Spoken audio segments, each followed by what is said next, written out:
আর সবাই আমাদেরকে ভয় দেখাচ্ছে। এই কথা মনে লাগবে।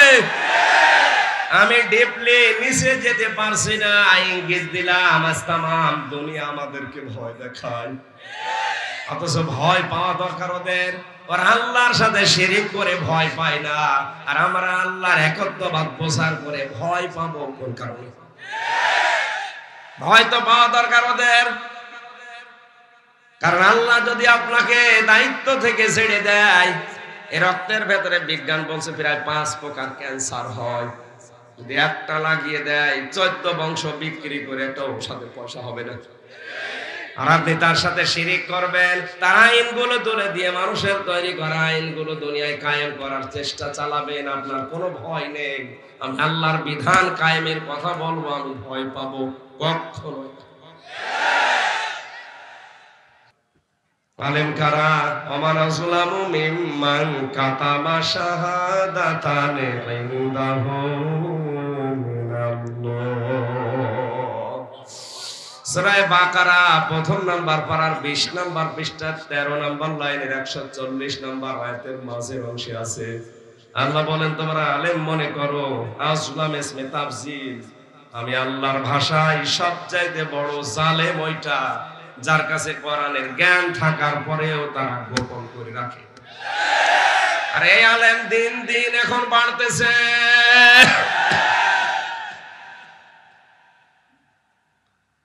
তাহলে আলেম কারা?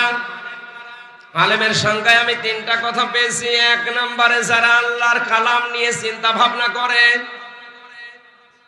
দিন দিন এখন এই সংখ্যা কমে যাচ্ছে। কোরআনের কোন শব্দই বোঝে না, চিন্তা ভাবনা করবে কি? জেলখানায় যাওয়ার আগে 20 সাল পর্যন্ত আমি প্রায় 40 থেকে 42টা পর্যন্ত বিষয় আমি নতুন নতুন বের করতে পেরেছিলাম এই ছোট মাথা দিয়ে। আমার বয়সই তো এখন 31। 3 বছর বাদ দিলে থাকে কত? 28। আমি যেখানে যাই তাই সেখানে কিরামান কাতিবিন আগেই হাজির হয়ে যায়। এখানে কত আছে আল্লাহ জানে। জিবরাইল মিকাইল তো বিভিন্ন কায়দায়, হুজুর এই বলবেন, এই বলবেন, এটা বলবেন না, এটা বলবেন না, আছে। আমরা কোরআন যখন সামনে নিয়ে পড়ি তখন আর কি বলবো না বলবো আপনার কথা মনে থাকে না, মনে হয় আমাদের রবের কথা। এই জন্য আমরা কোরআন যখন সামনে নিয়েছি, আজকের আলোচনার বিষয় হচ্ছে ইব্রাহিম আলাইহিস সালামের জীবনের 50টা পরীক্ষা আমাদের জীবনের সাথে জাতির পিতার সন্তান হিসাবে আমরা মিলাবো। আমাদের জাতির পিতা যিনি, আল্লাহ ঘোষণা দিয়েছেন যার নাম মিল্লাতা আবিকুম ইব্রাহিম ওয়া সাম্মাকুমুল মুসলিমিন, তিনি তোমাদের জাতির পিতা আর তিনি তোমাদের নাম মুসলিম রেখেছে। হওয়ার ফাইল 2টা, হয় আল্লাহ তাআলা না ইব্রাহিম নবী। আমাদের বাবা আমাদের নাম রাখেনি। আয়াত থেকে প্রমাণ হয় সন্তানের উপরে যতগুলো দায়িত্ব আছে বাবার, তার অন্যতম হচ্ছে সন্তানের নাম রাখা, তা অর্থবোধক। আমাদের নাম মুসলিম। আমরা কি মুসলিম? মানে আত্মসমর্পণকারী। আমাদের বাবা যেমন আত্মসমর্পণ করেছিল, ইদ ক্বালা লাহু রাব্বুহু আসলিম ক্বালা আসলামতু লিরাব্বিল আলামিন। আল্লাহ যখনই বললেন আত্মসমর্পণ করো, গাছের ডালে বসে কোড়াল দিয়ে কাঠ কাটছিলেন। আল্লাহ বলেন আত্মসমর্পণ করো, তিনি বলেন আমি এখানে কি করে করব? আল্লাহ বলেন খাতনা করো। ওখানে বসে খাতনা করে বলেছিলেন ক্বালা আসলামতু লিরাব্বিল আলামিন, আমি মহান বিশ্বের প্রভু তার কাছে মাথা নত করে সারেন্ডার করে ফেললাম। আমরা সন্তান হিসাবে যেন এভাবে জীবন চালাতে পারি, আমিন। কোরআনে কারীম উপস্থাপন করার কিছু ধরন আছে। এটা তো আর মমতাজের কনসার্ট না যে একটা দেহ দুলিয়ে দিলাম। অনেক কিছু থাকে দোলানোর, আমার তো কিছুই নেই, দোলাবো কি? সুতরাং এটা যেহেতু তাফসীরুল কোরআন মাহফিল লিখে দিয়েছে, আমরা তাফসীর আকারে কথা বলবো। তেলাওয়াতকৃত আয়াত সূরা বাকারার 124 নম্বর আয়াত থেকে ইনশাআল্লাহ। কিভাবে উপস্থাপন করা লাগে আল্লাহ শিখিয়েছে, খুব মনোযোগ সহকারে শুনবেন। কোরআনের কোন শব্দ বোঝার জন্য যদি কেউ 1 ঘন্টা চেষ্টা করে, নবীজি বলেন ও যদি নাও বোঝে তাও 500 রাকাত নফল নামাজের সওয়াব হয়। এটা এখন একটা ইবাদত। এটা কি ইবাদত মনে করে আপনি ওইভাবে যেভাবে ইবাদত করা লাগে। নবীজি বলেন ইবাদতে মানুষ যখন দাঁড়ায় সে যেন মনে করে আল্লাহ আমাকে দেখছে, আমি আল্লাহকে দেখতে পাচ্ছি। যদি আমি দেখতে নাও পাই, এই বিশ্বাস নিয়ে ইবাদত করা লাগবে যে অবশ্যই আল্লাহ আমাকে দেখতে পাচ্ছে। এখানে যদি এই মনে করে বসেন যে আল্লাহ আমার দিকে তাকিয়ে আছে, আপনি গল্প করবেন, এদিক ওদিকে তাকাবেন, সব বন্ধ করে দেন। আমার কুষ্টিয়া হালসা বলে একটা জায়গা, গ্রামের বাড়ি। একবার মাগরিবের নামাজ পড়ছিলাম, কারেন্ট চলে গেল। হঠাৎ পাশ থেকে এক মুরব্বী বলছে আজ যা কারেন্ট চলে গেল। কি গো? নামাজ শেষ করে বলল মুরব্বী, নামাজের ভেতরে বাইরে 13 ফরজ, আজ যা কোন ফরজ? বলে বাবাজি ওই যে কারেন্ট চলে গেল। আমার মুখ দিয়ে হঠাৎ করে বের হয়ে গেল, কি করবে? নামাজে দাঁড়িয়ে কি বের হচ্ছে ও টের পাচ্ছে, ও নামাজ হবে? এইরকম নামাজ না যে নামাজ কবুল হয়ে গেছে। 2 রাকাত নামাজ পড়তে কত মাসলা লাগে, এই মাসলাগুলো দিয়ে যারা সঠিকভাবে নামাজ আদায় করে খুশু নিয়ে, যাদের নামাজ অন্তত কবুল হয়ে গেছে, এরকম 500 রাকাত নফল নামাজের সওয়াব হয়। যারা অ্যাক্টিভ হওয়া লাগবে আরো বেশি। সাহাবায়ে কেরাম কোরআনে কারীম যখন শুনতেন, পাখি এসে তাদের পিঠের উপরে মাথার উপরে বসে মনে করতো গাছের উপরে বসলাম, আর আপনারা কথা বলছেন, চুপ করে। আলহামদুলিল্লাহ। সূরা আরাফের ভেতরে আল্লাহ ধরন দিচ্ছেন, কিতাবুন উনজিলা ইলাইকা ফালা ইয়াকুন ফি সাদরিকা হারাজুম মিনহু লিতুনযিরা বিহি ওয়া যিকরা লিল মুমিনিন। আল্লাহ পাক বলেন এই একখানা কিতাব যেটা আপনার পথে আমি আল্লাহ নাজিল করেছি, এই কিতাব দিয়ে আপনি মানুষদেরকে সতর্ক করবেন। যখনই এই কিতাব দিয়ে মানুষদেরকে সতর্ক করবেন, আপনার মনের ভেতরে যেন কোনো সংকীর্ণতা, সংশয়, সন্দেহ এগুলো কাজ না করে। ওয়াজিকরা লিল মুমিনিন, এ কোরআন আমার মুমিন বান্দা বান্দীদের জন্য উপদেশ। সুবহানাল্লাহ। হারাজন শব্দের ব্যাখ্যা, জেলখানায় থাকাকালীনের আগে আমি যতগুলো তাফসীর দেখেছি, ওখানে তাফসীরে ফি জিলালিল কোরআন, মারিফুল কোরআন আর তাফহিমুল কোরআন ছাড়া অন্য কিছু সেরকম পাওয়া যায় না। পাওয়া যায় যা সব বঙ্গবন্ধু জীবনী পড়বেন, সারাদিন পড়ে অসুবিধা নেই। আল্লামা মামুনুল হক, আল্লামা শাখাওয়াত হোসেন রাজি, এই দুইজন আলেম আমার দুই পাশে ছিল।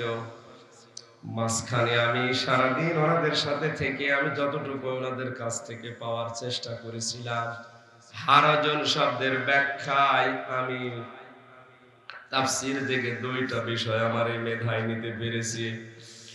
আল্লাহ পাক বলেন, নবী আপনি যখন কোরআন দিয়ে সতর্ক করতে যাবেন, নারায়ণগঞ্জবাসীকে মনে করেন, তখন হয়তো অনেকে আপনার বক্তব্য বিবৃতি শোনার পরে না বুঝে বিরোধিতা করতে পারে। এরকম মানুষ আছে না? আমি যেটা বোঝাতে চাচ্ছি কোরআন দিয়ে, হয়তো ওইটা উনি না বুঝে উল্টা বুঝে বিরোধিতা করতে পারে। দ্বিতীয় নম্বরে, আপনি যখন কোরআন দিয়ে তাফসীর পেশ করবেন, তাফসীর শব্দের শাব্দিক অর্থ খুলে ফেলা। কি করা? খোলস দিয়ে ঢাকা আছে, খোলক উন্মুক্ত করা। চাদর দিয়ে ঢাকা আছে, চাদর ফেলে দেওয়া। এই সমাজে আবহমান কাল থেকে অনেক নিয়ম নীতি ইসলাম মনে করে অনেকে পালন করে আসছে। আপনি যখন সঠিক তাফসীর তুলে ধরবেন, তখন ওইগুলো বানানো ইবাদত টিকবে না। কথা বলেন। এই যে আবহমান কাল থেকে যারা ইবাদত মনে করে ওইটা করে আসছে, কোরআনের তাফসীর করলে ওইগুলো যখন মিলবে না, ওই মানুষগুলো তখন মন খারাপ করতে পারে। এতদিন যারা আপনাকে হাদিয়া দিত, তোফা দিত, নজর নিয়াজ দিত, ওইগুলো বন্ধ হয়ে যাওয়ার সম্ভাবনা আছে। এই জন্য আল্লাহ পাক বলেন, হে নবী আপনি ওই দিকেও খেয়াল করবেন না, আপনি খেয়াল করবেন দাওয়াত দেওয়ার সময় আমি আল্লাহর দিকে। সুতরাং কোরআন উপস্থাপন করার যে দুইটা ধরন বললাম, এই দুইটা সামনে রেখে কে বেজার হবে, কে হাদিয়া তওফা বন্ধ করে দেবে, কে খুশি হবে ওই দিকে না। মহান আল্লাহ নবীকে ডাক দিয়ে বলেছিলেন, ইয়া আইয়ুহার রাসূল বাল্লিগ মা উনজিলা ইলাইকা মির রাব্বিক ওয়া ইল্লাম তাফআল ফামা বাল্লাগতা রিসালাতা ওয়াল্লাহু ইয়াসিমুকা মিনান নাস ইন্নাল্লাহা লা ইয়াহদিল কওমাল কাফিরিন। সূরা মায়েদা 6 নম্বর পারা 18 নম্বর পৃষ্ঠা 11 নম্বর লাইনের 67 নম্বর আয়াতে আছে। আমি যত তাফসীর আয়াতের সাথে মিলিয়েছি প্রায় 42টা পর্যন্ত আমার মনে পড়ছে। সব মুফাসসির এই আয়াতের ব্যাপারে একমত, হে রাসূল আপনি তাবলীগ করেন। বাল্লিগ এটা আমর, আল্লাহর আদেশ, এটা বান্দার জন্য নফল না ফরজ? আরো জোরে বলেন বলেন। সুতরাং তাবলীগ করা ফরজ। এখন আপনি তাবলীগ করবেন কি দিয়ে? মা উনজিলা ইলাইকা মির রাব্বিক, আপনার রবের পক্ষ থেকে আপনার উপরে যেটা নাযিল হয়েছে। নারায়ণগঞ্জবাসী আমরা এক বাক্যে বলতে পারি, তার নাম কি? সুতরাং তাবলীগ যদি করা লাগে, প্রচার করা লাগে, প্রসার করা লাগে কিসের? আমার বাবার কথা প্রচার করা জায়েজ নেই, আমার দাদা কি করেছে ওটা বলার দরকার নেই, বলতে হবে আমার আল্লাহ কি বলেছে। তাবলীগ হবে কে দিয়ে? আরো জোরে। কোরআন দিয়ে যদি আপনি তাবলীগ না করেন, রিসালাতের যে গুরুত্বপূর্ণ দায়িত্ব আপনাকে আমি দিয়েছিলাম ওইটা যেন আপনি পালনই করেননি। আমি জানি কোরআনের তাবলীগ করতে গেলে বাধা আসবে, বিপত্তি আসবে, বিপদ আসবে, আমি আল্লাহ জানি। এইজন্য ইয়াসিমুকা মিনান নাস, বাধা বিপত্তি বিপদ যত আসবে, ষড়যন্ত্র যত আসবে, আমি আল্লাহ আপনাকে মানুষের ষড়যন্ত্র থেকে বাঁচাবো। ইয়াসিমু মুসারে বর্তমান, ভবিষ্যৎ, প্রেজেন্ট, ফিউচার। শুধুমাত্র আপনাকে এখন না, তাহলে তো আমি ইয়াসিমু দিতাম না। কিয়ামত পর্যন্ত যদি মানুষ কোরআনের তাবলীগ করতে গিয়ে বিপদে পড়ে, মুসিবতে পড়ে, ষড়যন্ত্রের শিকার হয়, অবশ্যই আমি আল্লাহ তাকে বাঁচাবো। গ্যারান্টি কার বলেন তো? ইন্নাল্লাহা লা ইয়াহদিল কওমাল কাফিরিন, কোন কাফেরকে আমি আল্লাহ পথ দেখাই না। নারায়ণগঞ্জবাসী খুব খেয়াল করেন, আয়াতের ব্যাখ্যায় আমি হাদিস পেয়েছি, বিশ্বনবী জানিয়েছেন বাল্লিগু আন্নি ওয়ালাউ আয়া। কোরআনের ভাষা ছিল বাল্লিগ, আর নবীর ভাষা বহুবচন বাল্লিগু। তোমরা সবাই মিলে প্রচার করো, আন্নি আমার পক্ষ থেকে, ওয়ালাউ আয়া যদি একটা আয়াতও জানা থাকে। নবীর এই আদেশটা উম্মতের জন্য নফল না ফরজ? বলেন বলেন। আল্লাহর আদেশ যেমন ফরজ, রাসূলের আদেশ আমাদের জন্য উম্মত হিসাবে মেনে নেওয়া ফরজ। কারণ শরীয়তের দলিল শুধু আল্লাহই দেননি বিধিবিধান, বিশ্ব নবীকে আল্লাহ সারে শরীয়ত প্রণেতা বানিয়েছিলেন। এজন্য শুধু এখানে আমি একা নেই, যত মানুষ নবীর উম্মত দাবি করবে তারা এই বাল্লিগু এর ভেতরে আছে। এ কারণে সবার জন্য দায়িত্ব হয়ে পড়েছে, একটা কথা জানা থাকবে, প্রচার করা লাগবে। কথা বলেন না কেন? আমার যতটুকু আয়ত্ত আছে, আমার যতটুকু জানা আছে, ওইটাই প্রচার করা নামাজের মতো, রোজার মতো, পর্দার মতো ফরজ। আমি নামাজ যেমন ফরজ মনে করে পড়ি, রোজা যেমন ফরজ মনে করে রাখি, কোরআনের কোন বিষয় আমার জানা থাকলে ওইটা প্রচার করা, প্রসার করা ঠিক ওই রকম মনে করা ফরজ। আজ অনেকে আমরা জানি না কোরআন শরীফ, অনেকে এই ধারণা করে বসে আছে যে জানার নাম ইসলাম না, মানার নাম ইসলাম। এটা শয়তানি কথা বলছেন এখন। আপনি যদি না জানেন তো কি মানবেন? আপনি খেয়াল করেন তো, পুরা কোরআনে আল্লাহ নামাজের ফরজ আগে দেননি, যাকাতের ফরজ আগে দেননি, রোজার ফরজ আগে দেননি, হজের ফরজ আগে দেননি। সর্বপ্রথম যে ফরজটা দিয়েছেন সেটা হচ্ছে ইকরা, পড়েন। কি করেন? আপনি না পড়লে কিভাবে জানবেন? আবার অনেকেই, বিশেষ করে বাংলাদেশ, ভারত আর পাকিস্তানে, তিনটা দেশে আমি যতটুকু গেছি, এদের ধারণা যে আমি জানি না, আমি মানি না। না, আপনি জানেন না কেন? আপনার অপরাধ এটা। আপনি জানেন না, এটা আপনার কি? এই বলেন না কেন? মনে রাখবেন মুসলমানেরা, জানাও ফরজ, মানাও ফরজ। ইসলামের কোন বিধান আপনি জানেন, একটা ফরজ আদায় হয়েছে। যদি মানেন না তাহলে একটা গুনাহ হবে, জানেনও না মানেনও না, আপনার ডবল গুনাহ হবে। আশা করি কথার অর্থ বুঝেছেন। এখন থেকে আমাদের কি করা লাগবে? যতটুকুই জানবো আমি অতটুকু আলেম, আর ওইটাই আমার দায়িত্ব এসে যায় প্রচার করা। আজ বাংলাদেশে সবাই যদি এই বাল্লিগু আন্নি ওয়ালাউ আয়া এই হাদিসটা আমরা মেনে চলতাম, কোন আলেম এদেশে খারাপ থাকতো না। খালি ওই ৩-৪ জন সেল খাটবে কোন কারণে? ওরা কি চুরি করে, ডাকাতি করে, ধর্ষণ করে জেলে গেছে? আমার এই যে ৩টা বছর আপনি জেলে রাখলেন, আমি কি চুরি করেছি বলেন? এই কোরআনের জন্য কথা বলে না কেন?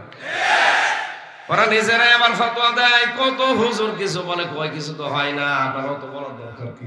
আমার বলার দরকার কি? আমার চাপ উপর থেকে আসছে। এই জন্য দায়িত্ব শুধু আমির হামজার একা না। এই পৃথিবীতে আমরা যারাই নবীর উম্মত দাবি করছি, আল্লাহর কসম, আমরা যদি হাদিসটা নবীজির নির্দেশ মনে করে যে যে জায়গায় আছি পালন করতে পারতাম, এই দেশে আলেমদেরকে জেলে পাঠাতে কেউ সাহস পেত না।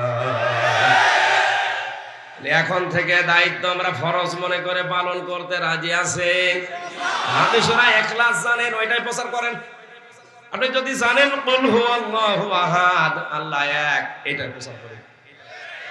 এটা কি ফরজ? বলেন বলেন।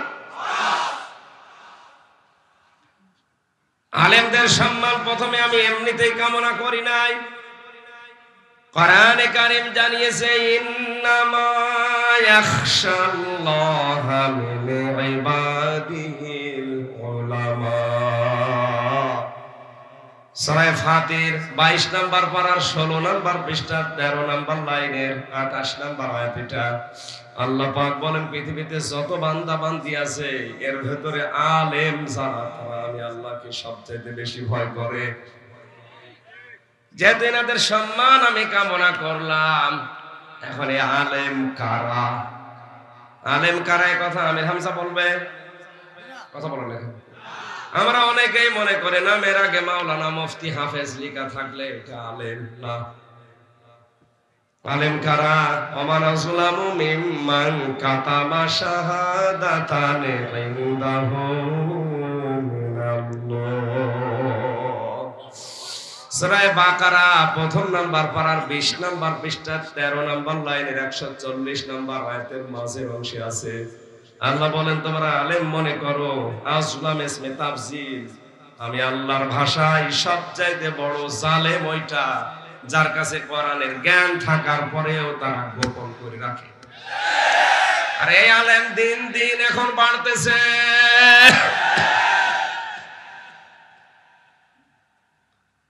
তাহলে আলেম কারা? আলেমের সংখ্যায় আমি 3টা কথা পেয়েছি। 1 নম্বরে যারা আল্লাহর কালাম নিয়ে চিন্তা ভাবনা করে। দিন দিন এখন এই সংখ্যা কমে যাচ্ছে। কোরআনের কোনো শব্দই বোঝে না, চিন্তা ভাবনা করবে কি? জেলখানায় যাওয়ার আগে 20 সাল পর্যন্ত আমি প্রায় 40 থেকে 42টা পর্যন্ত বিষয় আমি নতুন নতুন বের করতে পেরেছিলাম এই ছোট মাথা দিয়ে। আমার বয়সই তো এখন 31। 3 বছর বাদ দিলে থাকে কত? 28। 28 বছরে যদি আমি এতগুলো বিষয় নজরে আনতে পারি, যারা আমার দাদার বয়সী তাদের তো কমপক্ষে 200টা বের করা দরকার।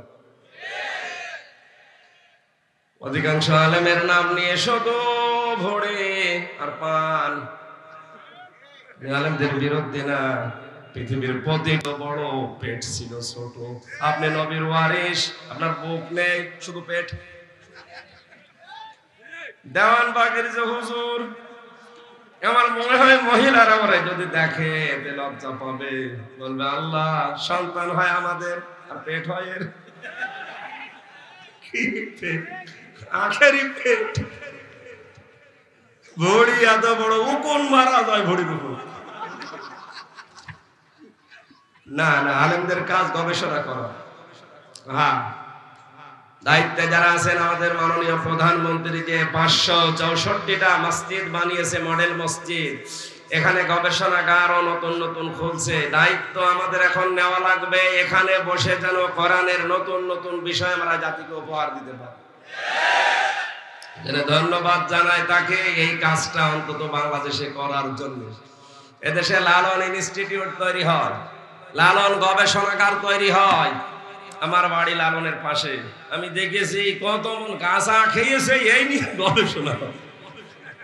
ওখানে আপনি যেয়ে দেখবেন মন মন কাঁচা পাওয়া যায়। সারা দেশ থেকে মানুষ যায়, ভক্ত যারা আসে, কেন যারা কি করে, যে পুলিশ পাহারা দেয় বলে গাঁজা খায়। একবার যে দেখি রাত 9টার দিকে একজনকে দুধ খাওয়াচ্ছে, বললাম ভাই কি করেন? বলে হুজুর আল্লাহর ওলি। আল্লাহর ওলির পোশাক আশাক কই? আমরা বলছো যে পোশাক নেই, তাতে কি? মাল আছে, মাল আছে, মাল যা আছে সব দেখা যাচ্ছে। এ মাল তো সবার আছে, নতুন মাল দেখা। ও কি মাল? এক কথা বলেন দেখেন। সুতরাং গবেষণাগার খোলা দরকার নতুন নতুন করে, কোরআনের না লালনের? আরো জোরে বলেন কিসের? আলেম আল্লাহর কাছে ওইটা যে কোরআন নিয়ে চিন্তা ভাবনা করে, যতটুকু জানে ওইটা প্রচার করে। ইমাম আবু হানিফা এইটা করার কারণে 8 বছর জেলে ছিলেন। তিনি যতদিন কোরআন পড়েছিলেন সমস্যা ছিল না, যতদিন বুঝেছিলেন সমস্যা ছিল না, যতদিন মেনেছিলেন সমস্যা ছিল না। যখনই বলেছেন আমি এটা মানুষকে মানাবো, তখনই তার জেল হয়েছে 8 বছর। ইমাম মালিক রহমতুল্লাহ আলাইহি যতদিন পড়েছেন, বুঝেছেন, মেনেছেন, তার অবস্থা খারাপ ছিল না। যখনই বলেছেন এটা আমি মানুষকে মানাবো, তখনই তার রিমান্ড হয়েছে 42 দিন। আল্লামা শফি রহমতুল্লাহ আলাইহি, আহমেদ শফি, যার নাম আমরা তেতুল হুজুর দিয়ে দিয়েছি, তিনিও যতদিন পর্যন্ত কোরআন পড়িয়েছিলেন, বুঝেছিলেন, মেনেছিলেন, সমস্যা ছিল না। যেই বলেছে না কোরআনের নির্দেশ, আল্লাযীনা ইউযুনা রাসূলাল্লাহি লাহুম আযাবুন আলীম, যারা রাসূলকে কষ্ট দেয় বা দিচ্ছে, দেবে, তাদের জন্য যন্ত্রণাদায়ক শাস্তির ব্যবস্থা করবে কে? আল্লাহ। একথা তিনি যখন বুঝে বাস্তবে 13টা দফা দিয়ে দেশে রাজপথে আসলেন, তখনই তার নাম পর্যন্ত পাল্টিয়ে রাম আর বামরা দিয়েছে তেতুল হুজুর। কথা বলেন না কেন? এজন্য আমাদের উচিত, আমরা যদি আলেম হিসাবে আল্লাহর কাছে পরিগণিত হতে চাই, অবশ্যই আমাদেরকে বাল্যগো এই হাদিসটা খেয়াল করা লাগবে। 3 নম্বরে, আল্লাহ অসন্তুষ্ট হয় এমন কোন কাজ আমাদের দ্বারা যেন প্রকাশ না পায়। আল্লাহ এই আলেমদের সম্মান মর্যাদা দুনিয়া আখিরাতে আরো বাড়িয়ে দেন। কোরআন উপস্থাপন করার ধরন সহ কোরআনে কারিমের সূরা হযরত ইব্রাহিম নবীর জীবনের 50টা পরীক্ষা সামনে নিয়ে যে আশা নিয়ে আমি বসেছি, শরীর যদি সাপোর্ট করে, গলা যদি সাপোর্ট করে, আমরা চেষ্টা চালাবো। দরুদ আর সালাম পড়ে কোরআনের আয়াতে আমরা প্রবেশ করছি। জবান খুলে কোরআনের আয়াতটা 10টা করে নেকি হবে, অক্ষরে অক্ষরে, এই নিয়তে পড়েন। বিসমিল্লাহি মিনাশ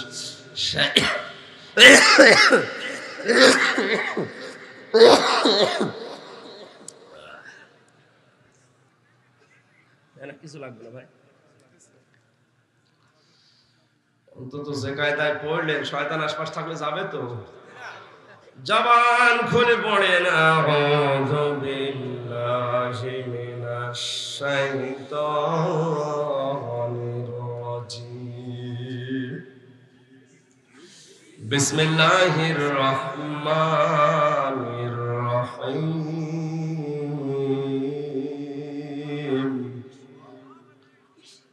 وَإِذِ ابْتَلَى إِبْرَاهِيمَ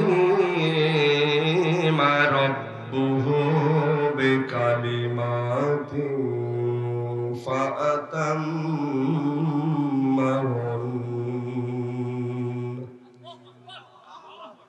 قَالَ إِنِّي جَاعِلُكَ لِلنَّاسِ إِمَامًا قَالَ وَمِن ذُرِّيَّتِي قَالَ لَا يَنَالُ عَهْدِي الظَّالِمِينَ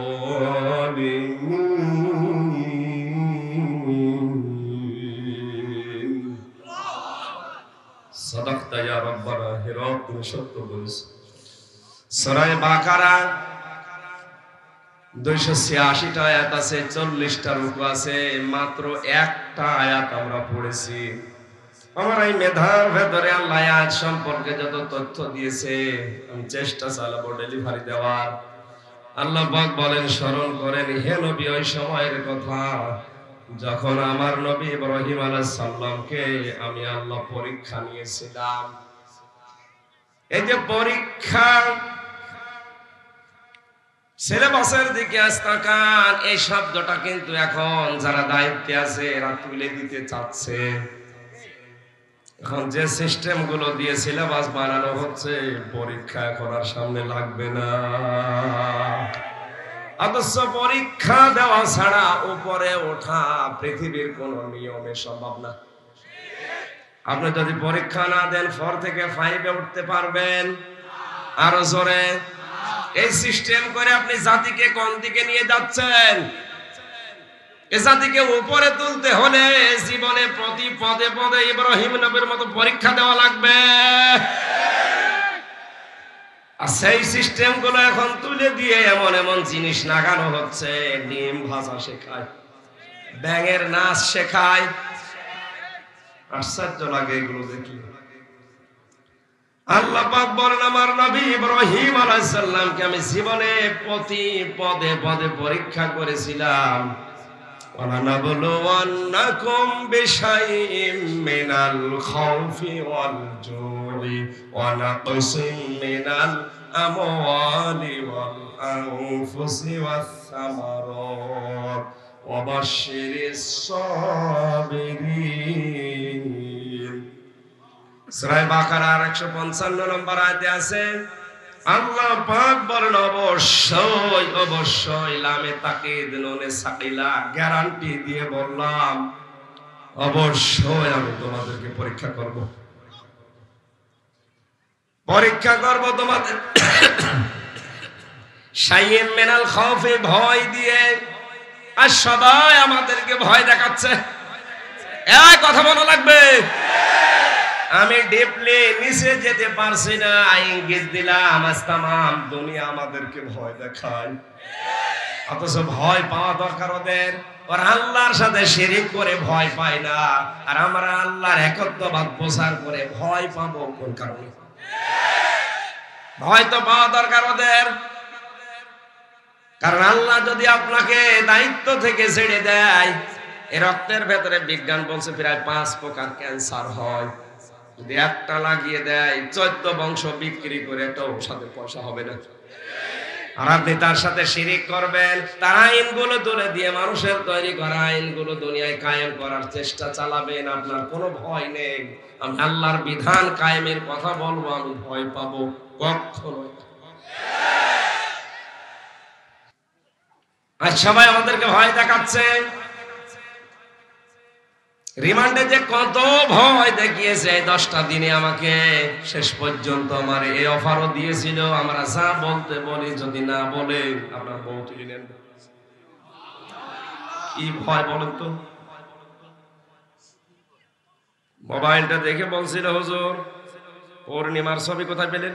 পূর্ণিমা মানে আমার মোবাইলে তো পূর্ণিমার ছবি থাকার কথা না। এই যে ম্যাডামের বিয়ের ছবি ছিল। বিয়ের ছবি ম্যাডাম, হ্যাঁ হুজুর এত সুন্দর বউ বিয়ে করেছে, কি করে বউ আমরা তুলে নিয়ে আনবো বলেন? তখন মানুষের দিকটা ঠিক থাকে? আল্লাহ কোরআনের আয়াতটা আমার মনে পড়ছিল, ওয়ালা নাবলুওয়ান্নাকুম বিশাইইম মিনাল খাউফি, অবশ্যই আমি আল্লাহ তোমাদেরকে কিছু কিছু ভয় দিয়ে পরীক্ষা করব। আমার পরীক্ষা প্রথমে শুরু হয়ে গিয়েছিল জোরে খোদা দিয়ে। খোদা যে কত প্রকার, কি কি এই 3 বছরে আমি কিছু না হলে কিছু টের পেয়েছি। শুধু মুড়ি খেয়েও থাকা লেগেছে। খোদা দিয়ে পরীক্ষা করব তোমাদেরকে, অবশ্যই আমি আল্লাহ তোমাদের জান মালের ক্ষতি দিয়ে, ফল ফলাদি ফসলাদি সন্তানের ক্ষতি করে অবশ্যই পরীক্ষা করব। যদি কেউ টিকে থাকতে পারে এই পরীক্ষায়, আল্লাহ পাক বলেন অবশ্যই সাবিরিন, হে নবী আপনি এই ধৈর্যশীল মানুষদের সুসংবাদ দেন। আরে ভাই, আল্লাহর সাহায্য দেখতে হলে তো পরীক্ষার সম্মুখীন হওয়া লাগবে, নয়তো আপনি সাহায্য পাবেন কি করে? আজ আমরা পরীক্ষায় ভয় পাই, এজন্য সিলেবাস থেকে পরীক্ষায় তুলে দিচ্ছে। ডিম ভাজা শিখে আমি কি পরীক্ষা দেব? এক কথা বলেন না কেন? হযরত ইব্রাহিমকে আল্লাহ জীবনের প্রতি পদে পদে কি নিয়েছিলেন? কিছু কথার দ্বারা আল্লাহ পরীক্ষা তাকে করলেন। ফাতাম্মাহুন্না, তিনি প্রতিটা পরীক্ষায় পাশ করেছিলেন। সুবহানাল্লাহ বলতে পারেন নাই? আমাদের জাতির পিতা, তিনি পরীক্ষা দিয়ে পাশ করার পরে আল্লাহ ঘোষণা দিলেন, ক্বালা ইন্নী জাইলুকা লিন-নাসি ইমামা। হে নবী ইব্রাহিম, পুরা জাতির লোকের জন্য, তাম দুনিয়ায় যত মানুষ আসবে সবার জন্য আমি তোমাকে নেতা বানিয়ে দিলাম। লিল মুসলিমিনা ইমামা দাইনি, লিন নাসি ইমামা, মানুষ পদবাচ্যে যারা বিবেচিত দুনিয়ায় সবার জন্য আপনাকে আমি নেতা বানিয়ে দিলাম, আপনি নেতৃত্ব দেবেন। হযরত ইব্রাহিম সঙ্গে সঙ্গে প্রশ্ন করেছিলেন, ক্বালা ওয়া মিন যুররিয়াতি, ইহালা নেতৃত্ব দেওয়ার এই গুণাবলী, নেতা হওয়ার যোগ্যতা, এটা কি শুধু আমি একাই পেলাম, নাকি আমার সন্তানাদি যারা দুনিয়ায় আসবে কিয়ামত পর্যন্ত এরা পাবে? সঙ্গে সঙ্গে আল্লাহ জবাব দিয়েছেন, ক্বালা লা ইয়ানালু আহদিজ যালিমিন। হে ইব্রাহিম, ইয়ানালু এটা মোজারে, বর্তমান ভবিষ্যৎ, প্রেজেন্ট ফিউচার। আমার এই আহাদ, আমার এই অঙ্গীকার, এটা পৌঁছাবে তোমার সন্তানদের ভেতরে, যারা জালেম হবে তাদের জন্য না। সুতরাং কেউ যদি জুলুম করে তার জন্য নেতা হওয়া জায়েজ নেই। আর আসতে বলেন, অথচ বাংলাদেশ পুরো উল্টা, যে যত বেশি জুলুম করতে পারে সে আজ তত বড় নেতা। আমাদেরকে বলো হুজুরের লাইনে আসা যাবে না। আরে ভাই, আপনার জন্যই তো আসা জায়েজ নেই। আপনি তো নফসের উপরে জুলুম করছেন, পরিবারের উপরে জুলুম করছেন, জনগণের উপরে জুলুম করছেন। সুতরাং যারা জালেম তাদের জন্য নেতৃত্ব দেওয়া জায়েজ। আরো জোরে, নেতৃত্ব দেবে তারা যারা জালেম নয়। হযরত ওমর নেতৃত্ব দিয়েছিলেন, তিনি জালেম ছিলেন। কিভাবে নেতৃত্ব দিয়েছেন আপনি তাকান। খলিফাতুল মুসলিমিন হযরত ওমর রাদিয়াল্লাহু তাআলা আনহু গভীর রজনীতে বাড়ি থেকে বের হলেন। প্রতিদিন প্রতি রাত মিলে তিনি 3টা ভালো কাজ করতেন। আর ভালো কাজ বলতে তার জীবনে মানব সেবা। আমরা অনেকেই মনে করি ভালো কাজ মানে সুবহানাল্লাহ সুবহানাল্লাহ, না, এটা না। শুধু তাদের দৃষ্টিতে ভালো কাজ ছিল রাতের বেলা বের হয়ে দেখতেন এলাকার মানুষের অবস্থা কি। এক বাড়ির সামনে দিয়ে যাওয়ার সময় দেখলেন এক বাড়ি থেকে একটা লোক বের হয়, আবার প্রবেশ করে, আবার বের হয়, আবার প্রবেশ করে। ডাক দিয়ে বলে, বেটা বারবার বাড়িতে ঢোকো, বের হও, কে তুমি? লোকটা বলে, পথিক, আমি তো এই বাড়ির মালিক, আপনি কি? হযরত ওমর বলে, ও ঠিক আছে, বের হও কেন বারবার? লোকটা বলে, পথিক, আমার স্ত্রীর সন্তান সম্ভবা, আর তার কাছে এরকম কোন মেয়ে লোক নেই যে বোঝে এ বিষয়ে, আর আমি এ বিষয়ে একেবারে অনভিজ্ঞ, কিচ্ছু জানি না। স্ত্রীর প্রসব যন্ত্রণা এই সহ্য করতে না পেরে আমি বারবার ছোটাছুটি করছি। হযরত ওমর বলেন, আমার মাথার উপরে যেন আকাশ ভেঙে পড়েছে, দৌড় দিয়ে বাড়িতে গেলাম। নিজের স্ত্রীকে ডাক দিয়ে বলেন, আব্দুল্লাহর মা, আল্লাহ জান্নাত বিক্রি করছে, যদি কিনতে চাও তাড়াতাড়ি করে কিছু নেকড়া, কিছু আগুনের গরম কোন কাপড়, এগুলো তেল, এগুলো নিয়ে আমার সাথে চলো। নারায়ণগঞ্জবাসী দায়িত্বশীল মানুষ, তারা কি বলেছে, জান্নাত যদি কিনতে চাও তা আমার সাথে দৌড়াও। আর আমরা জান্নাত কোথায় গিয়ে খুঁজি আল্লাহ জানে। হযরতে ওমর স্ত্রীকে নিয়ে চলে গেলেন, বাড়ির ভেতরে প্রবেশ করালেন। কিছুক্ষণ পরে আওয়াজ এলো, খলিফাতুল মুসলিমিন, আপনার বন্ধুকে সুসংবাদ দেন, তার একটা পুত্র সন্তান হয়েছে, ছেলেটাও সুস্থ আছে, মাও সুস্থ আছে। হযরত ওমর পড়েন আলহামদুলিল্লাহ, আর লোকটা বলে ইন্না লিল্লাহ। খলিফা ডাক দিয়ে বলে, আপনি কেন সন্তান হওয়ার কথা শোনার পরে ইন্না লিল্লাহ পড়লেন? লোকটা হাত চেপে ধরে বলে, খলিফা, আমি তো বুঝতে পারি না আপনি কে, দয়া করে আমারে মাফ করে দেন, আমার জন্য আপনি দৌড়াদৌড়ি করলেন। রাতের বেলা যে মেয়ে লোকটাকে সাথে নিয়ে এসেছিলেন আমার স্ত্রীর খেদমত করানোর জন্য, পকেট থেকে কিছু দিরহাম বের করে টাকা দিয়ে বললেন, এই টাকাটা ওই নার্সকে, সেবিকাকে আপনি দিয়ে দেবেন। হযরত ওমর বলে, ভাই, রাতের বেলা আপনার স্ত্রীর খেদমত করার জন্য যে মেয়ে লোকটাকে নিয়ে এসেছি, ওটা পেশাদার কোনো নার্স না, ওটা সেবিকা না, ওটা ধাত্রী না, ওটা আমার নিজের স্ত্রী। ও বাংলার মুসলমানেরা, আজ কোন মেম্বার কেউ এরকম পাওয়া যায়? কথা বলেন। এই নাম নেতা। নেতৃত্ব দিতে হলে এই গুণাগুণগুলো অর্জন করেন, কারণ জালেমদের জন্য নেতৃত্বের স্থানে থাকায় জায়েজ নেই। হযরত ইব্রাহিম আলাইহিস সালামকে আল্লাহ আয়াতের ভেতরে বলেন, আমি যে তাকে ইযিবতালা ইব্রাহিম রাব্বুহু, তাকে যে পরীক্ষা করলাম, কমপক্ষে তার জীবনে বড় বড় পরীক্ষা ছিল 50টা। কয়টা? আরো জোরে। 1 নম্বরে আমি তাকে পরীক্ষা করেছিলাম তার ঈমান সম্পর্কে 10টা, দ্বিতীয় নম্বরে তার আমল সম্পর্কে 30টা, 3 নম্বরে তার ফিতরাত বা স্বভাব সম্পর্কে 10টা। সব মিলিয়ে 50টায় তথ্য আছে মারিফুল কোরআনে আর তাফসীরে হাক্কানিতে। আমি দলিলগুলো লিখে এনে বলছি এই কারণে যেন পেতে আপনার সহজ হয়।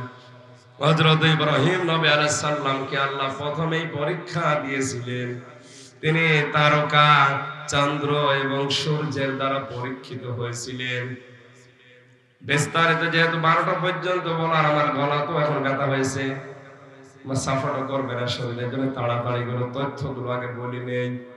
এরপরে আল্লাহ পরীক্ষা করেছিলেন তার ঘরের যে বাধা ছিল সেখান থেকে উত্তীর্ণ হওয়া। 2 নম্বরে সবচাইতে বড় বাধা হয়েছিল তার কাছে তার বাবা আজর। এরপরে পরীক্ষা করেছিল আল্লাহ তার সমাজের বাধার মাধ্যমে, এরপরে পরীক্ষা করেছিল রাষ্ট্রের বাধার মাধ্যমে, এরপরে আল্লাহ তাকে বনবাস দিয়েছিলেন, এরপরে তাকে হিজরত করিয়েছিলেন। সন্তান জবাই করার যে বিশাল কঠিন অগ্নি পরীক্ষা মানুষের জীবনে, এইটা আল্লাহ তাকে ফেলেছিলেন। সর্বশেষ মহান আল্লাহ আগুনের ভেতরে ফেলার পরীক্ষাও তার জীবনে নিয়েছেন। কাবা শরীফ তার দ্বারা নির্মাণ করিয়েছেন। মহান আল্লাহ তার ফিতরাত বা স্বভাব সম্পর্কে যে 10টা পরীক্ষা নিয়েছে, তাফসীরে হাক্কানি বলছে মাথার ভেতরে 5টা স্বভাব ছিল তার, আর পুরা শরীরের ভেতরে ছিল 5টা। খেয়াল করে শুনুন। 1 নম্বরে তিনি নাকে পানি দিতেন। বিজ্ঞান এখন এই শব্দটা নিয়ে পরীক্ষা করেছে। রাত দিন 24 ঘন্টায় বাতাসের মাধ্যমে যে জার্ম গুলো নাক দিয়ে প্রবেশ করে, এটা যদি মানুষ 5 বার থেকে 6 বার ওযুর মাধ্যমে নাকি পানি দিয়ে এটা পরিষ্কার করে, মহান আল্লাহ তাকে কমপক্ষে 100টা রোগ থেকে বাঁচিয়ে দেয়। দ্বিতীয় নম্বরে তিনি কুলি করতেন। এটা আরো আশ্চর্য। মতের ভেতরে কত জার্ম থাকে, কুলি করা এটা যে কত বড় উপকারী শরীরের জন্য। হযরত ইব্রাহিমের ফিতরাত স্বভাব ছিল এটা। আমাদের জাতির পিতার স্বভাব আজ আমরা এখন ভুলে যাচ্ছে। কুলি করবে। কিছুদিন আগে যে করোনা গেল, হাত দাও কুলি করো, হাত দাও কুলি করো। 3 নম্বরে তিনি মেসাক করতেন। 4 নম্বরে তার গোপ আর দাড়ির বিষয় তিনি সতর্ক থাকতেন, কাটার বিষয় নিয়ে। এই মাসলাটা খেয়াল করুন। নবীজি বলেন, খালিফুল মুশরিকিনা আউফুল লুহা ওয়াকফুশ শারিব। আমার উম্মতেরা দাড়িকে লম্বা করো, মোছকে খাটো করো।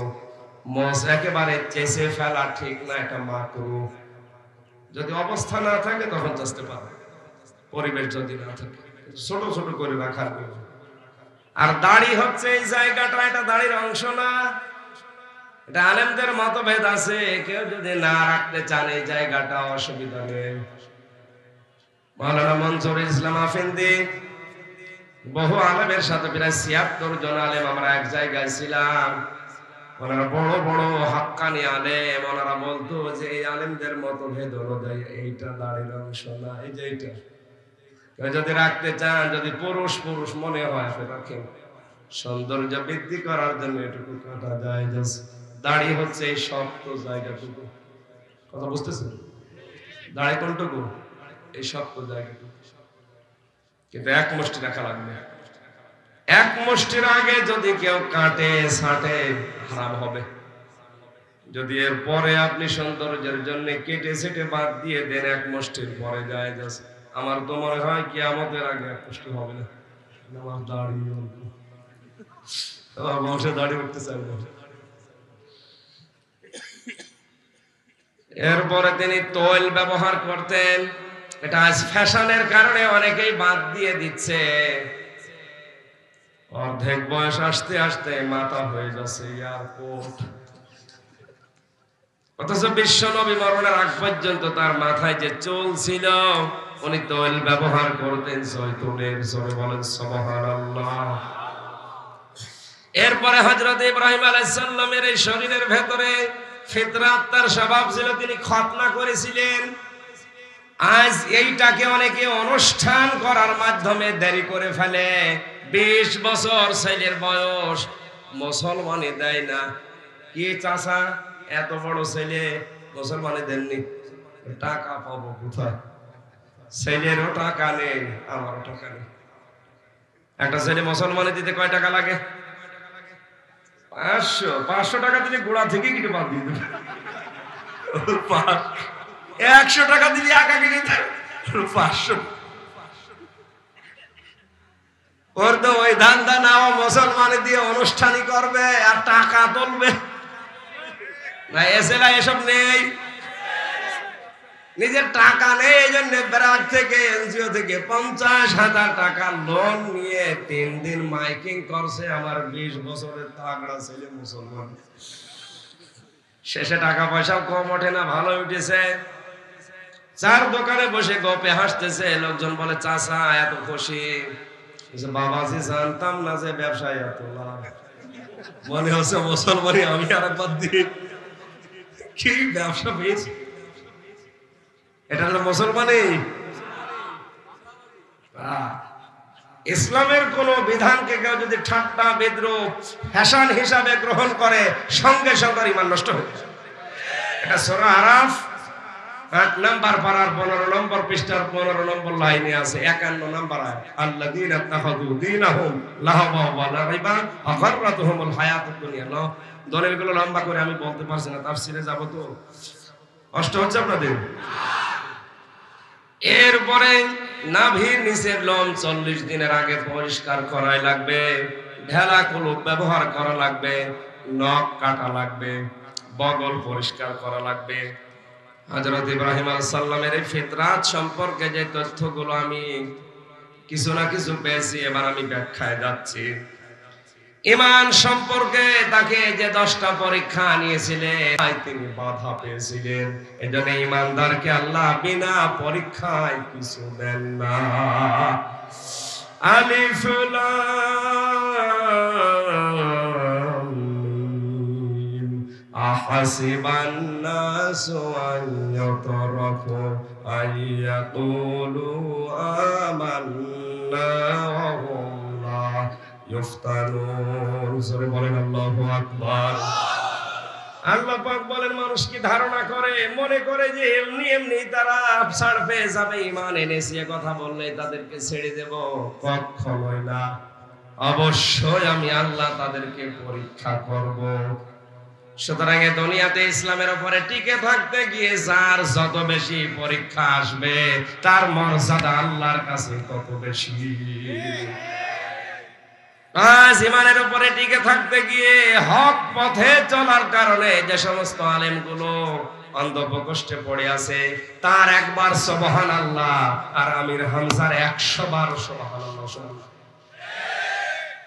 এখন যদি বলেন এই তথ্য কোথায় পেয়েছেন? সূরা হজ 17 নম্বর পারা 15 নম্বর পৃষ্ঠা 7 নম্বর লাইনে আছে, 37 38 নম্বর আয়াত। দলিলগুলো লম্বা করতে পারছি না, বাড়ি যে শুধু মিলাবেন, মোবাইলে তুলে নেন। আল্লাহ তাআলা বলেন,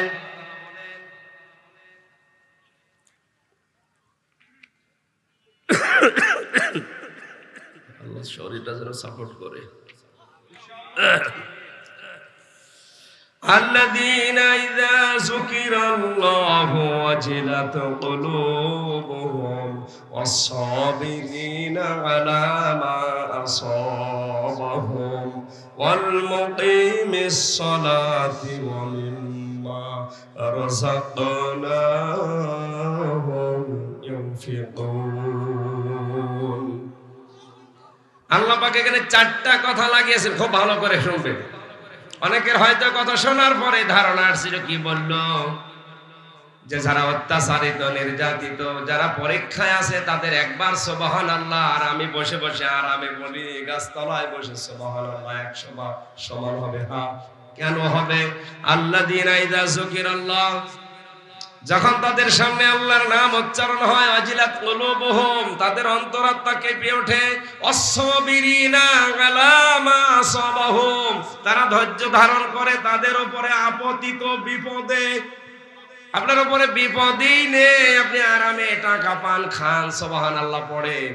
আর যে লোকটা এই সুবহানাল্লাহ পড়ার কারণে অন্ধপ্রকোষ্ঠে 20 বছর পড়ে আছে, তার মর্যাদা আপনার মর্যাদার সমান হবে। কোন পাগলে বলেছে? আজ আব্বাস মাদানি আনসারিয়ার কারাগারে আজ 32 বছর জেলে। কত চিন্তা করতে পারেন? সে কি জেনাখার? হ্যাঁ, কথা বলেন না কেন? মানুষ হত্যা করে গেছে না? এটা না, আমাদের উচিত সবর করা, ধৈর্য ধারণ করা। আমার উপরে আপতিত যে বিপদ আপদ গুলো ইসলামের উপরে টিকে থাকতে গিয়ে আসছে, আমি কখনো নিরাশ না। আমার উপরে বিপদ আসলে আমি আল্লাহর দিকে তাকিয়ে ধৈর্য ধারণ করে আছি, অবশ্যই আল্লাহ এর দ্বারা আমার অবস্থা পাল্টাবে। মুকিমিস সালাতি, যারা নামাজ কায়েম করায়, দাঁড় করায়, ও মিম্মা রাযাকনাহুম ইউনফিকুন, যে মানুষগুলো তাদের রিজিক খরচ করে। রিজিক মানে শুধু এই রুটি না, খাবার না, তরকারি না। রিজিক মানে আপনার ক্ষমতা, রিজিক মানে আপনার সন্তান, রিজিক মানে আপনার টাকা পয়সা, আপনার প্রভাব প্রতিপত্তি, আপনার দলীয় ক্ষমতা, যাই বলেন পৃথিবী চলতে গিয়ে সবগুলো রিজিক। এগুলো যারা আল্লাহর জন্য, দ্বীনের জন্য খরচ করে, তাদের মর্যাদা, তাদের যে সম্মান আল্লাহর কাছে। আর আমার জীবনে কোনো পরীক্ষা নেই। 10 তলা একটা বিল্ডিং বানিয়ে রেখেছি, 2 লাখ 2.5 লাখ টাকা প্রতি মাসে ভাড়া পাই, ওইটা তুলি, খাই, 5 তলায় বসে, 8 তলায় বসে, ঘরে বসে আল্লাহ করি। আমার জীবন আর ওই লোকটার জীবন যে আল্লাহু আকবার বলার কারণে আজ কত বছর নিজের বাড়িতে থাকতে পারে না। তার একবার সুবহানাল্লাহ আর আমার 100 বার সুবহানাল্লাহ সমান হবে কি করে? ইব্রাহিম আলাইহিস সালামকে ঈমানের কারণে পরীক্ষা করেছিল কয়টা? 10টা। ঈমানের 10টা। তার সবচাইতে বড় বাধা তৈরি হয়েছিল ঘর থেকে। আজ আমরা যদি ঈমানের পরীক্ষায় অবতীর্ণ হই, আমাদেরও ঘরের বাধা আসার সম্ভাবনা আসতে বলেন। 2 নম্বরে তার বাধা ছিল তার বাবার। এ বাবা তার আপন বাবা ছিল, আর আমাদের কাজ ঈমানের উপরে চলতে গিয়ে বাধা হয়ে দাঁড়িয়েছে আমাদের বিভিন্ন নকল বাবারা। কথার অর্থ না বোঝেন আমি কিন্তু নাম ধরবো। আজ নিজের আপন বাবাকে অনেকে বাবা বলেই ডাকে না, কত নকল বাবা তৈরি হয়ে গেছে। তাদের জন্য পাগল। গরুর গলায় মালা দিয়ে নিয়ে যাচ্ছে সেই, ওইদিকে যাওয়ার দরকার নেই। যদি জিজ্ঞাসা করেন কি গো এ গরু কোথায় নিয়ে যাচ্ছেন, বলে বাবার দরবারে। যেটা গড়ি দলা ধরে নিয়ে যাচ্ছে দড়ি দিয়ে, ওইটা তো গরু। যেটা দড়ি ধরে টানে ওটা আরেক গরু।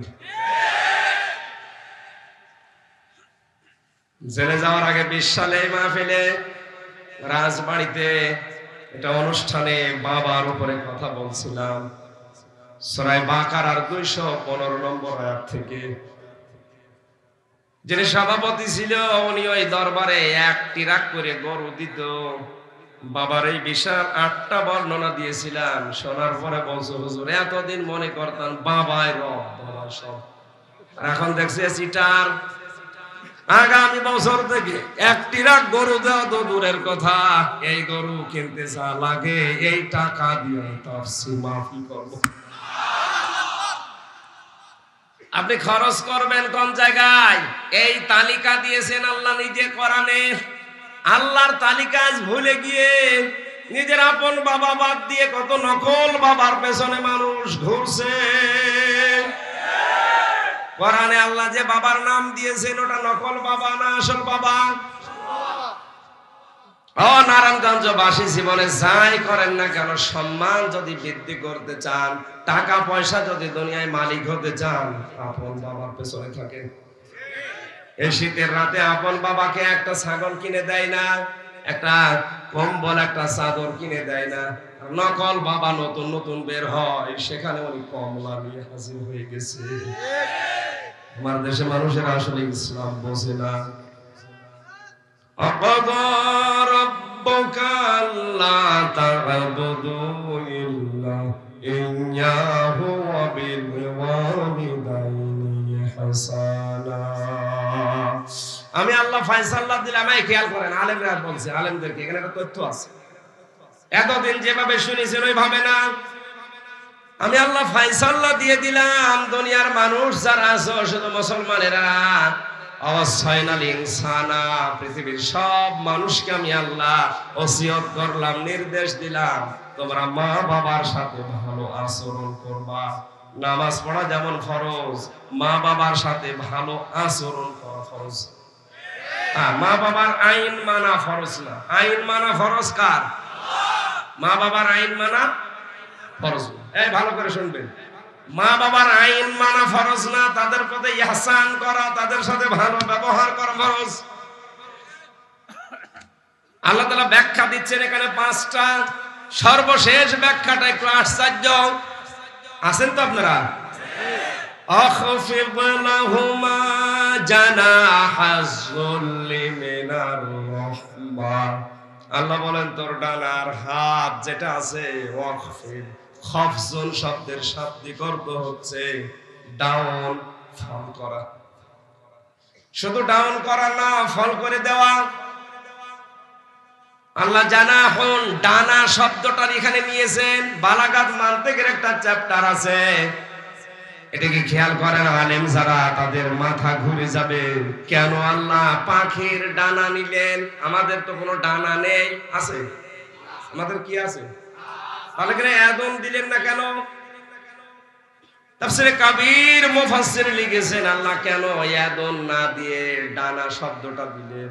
কারণ এই আগুনের ভেতরে ক্ষমতা, শক্তি, পাওয়ার, শক্ত মজবুত কিছু থাকে, আর ডানার ভেতরে মোলায়েম পর থাকে।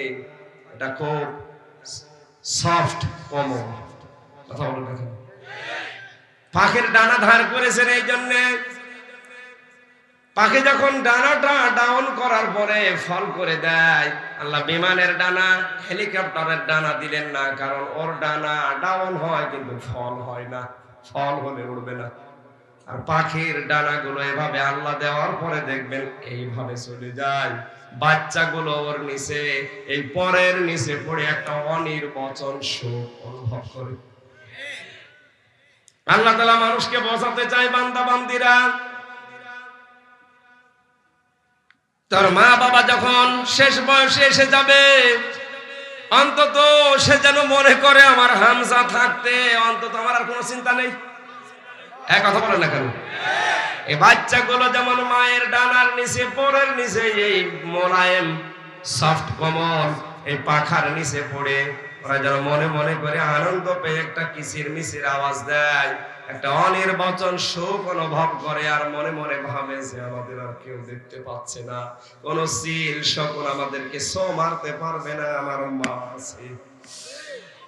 দুনিয়ার সন্তানগুলো মনে রাখো, তোমার মা বাবা শেষ বয়সে যেন মনে করে যে আমার হামজা আছে। নারায়ণগঞ্জবাসী এটা কি এখন মনে করতে পারছে? না। আজ হাজারো পরিবারে মার বাবা বোঝা হয়ে গেছে। অনেক স্ত্রী বিয়ের পরে স্বামীকে গোতাতে থাকে, তাড়াতাড়ি আলাদা হও। এরকম বহু দেশে নেই। আমি একবার রাঙ্গামাটি থেকে একটা অনুষ্ঠান করে আসছিলাম, লংগদু। লোকজন বলছে হুজুর চলেন বৃদ্ধাশ্রমে যায়। যে দেখি এক মুরব্বী, 80 বছরের উপরে বয়স, মুরব্বী মহিলা, তার ছেলে গেছে, ডাক দিয়ে বলছে, বাবা রে, আমি যখন মারা যাব তখন এই বৃদ্ধাশ্রমের ফ্যানটা পাল্টি নতুন ফ্যান লাগিয়ে দিবি। ছেলে বলছে, মা তুমি তো মরিয়ে যাবে, আবার ফ্যান কি হবে? মা বলে, বাবা রে, আমি আজ 3 মাস এখানে আছি, এই ফ্যানটা ঘোরে না। কর্তৃপক্ষকে বলেছিলাম, ওরা আমার কথাও শোনে না। আমার যা মনে হচ্ছে, তুই আমার সাথে যা করলি, কিছুদিন পরে তোর সন্তান এখানে তুলে রেখে যাবে। কিন্তু তোর তো ফ্যান ছাড়া ঘুম হয় না। ছোটবেলা থেকে ফ্যান দিয়ে, পাখা দিয়ে, বাতাস দিয়ে তোর ঘুম পাড়াতাম, তোর ঘুম হবে না, কষ্ট হবে। এই জন্য আগে থেকেই তোরে আমি ভবিষ্যৎবাণী করে সতর্ক করলাম, ফ্যানটা পাল্টিয়ে দিস। ওই অবস্থায় দেখলাম আমার হাতের উপরে মা মারা গেল। হাও মাও করে কেঁদে বলছে, হুজুর এ দোষ শুধু আমার একা না, এ দোষ আমার বউ। 3 মাস আগে থেকে আমার কোথায় যে বুড়ি যদি বাড়ি থাকে আমি তোমার ভাত খাবো না। আমার 2টা সন্তান আছে, তাদের দিকে তাকিয়ে আমি তালাকও দিতে পারি না। বাধ্য হয়ে আমি এখানে রেখে গিয়েছিলাম। আমি একটা কলেজের অধ্যাপক, আমি সময় দিতে পারলাম না। আজকে আমার মা আমার হাতের উপরেই মারা গেল। দুনিয়াতে এখন আমার আর নাম ধরে ডাকার মতো কেউ নেই। সেই ছোটবেলায় আমার বাবা মারা গেছে, আমি বহু কষ্ট করে আমার মায়ের কাছে আমি মানুষ হয়েছিলাম, কিন্তু শুধু ওর দিকে তাকিয়ে আমি আজ রাখতে পারলাম না। নারায়ণগঞ্জবাসী শুধুমাত্র কলেজের ওই অধ্যাপক না, এখানে হাজারো মুরব্বী বসে আছে যারা তার পরিবারের কাছে ওই রকমই। বলেছে বেটা, ওরা আজ ভাবতে পারছে না যে আমার হামজা থাকতে আমাদের কোনো চিন্তা নেই, আজ ভাবতে পারছে না।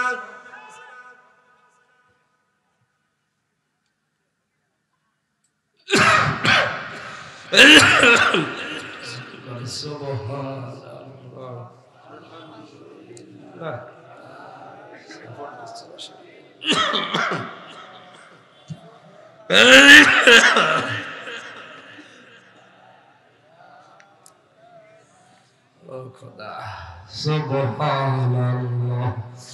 আলহামদুলিল্লাহ,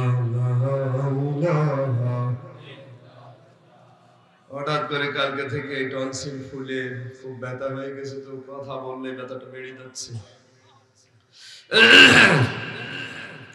আমার মনে হয় ব্যাখ্যা করতে গেলে অনেক সময় লাগবে। আমি পয়েন্টগুলো একটু মনে করিয়ে দিচ্ছি, যেটা রেকর্ড হচ্ছে কালকে ইন্টারনেটে পেয়ে যাবেন, বাড়িতে একটু মিলাবেন। ইমানের এতগুলো পরীক্ষা বলতে গেলে আমার সময় হবে না।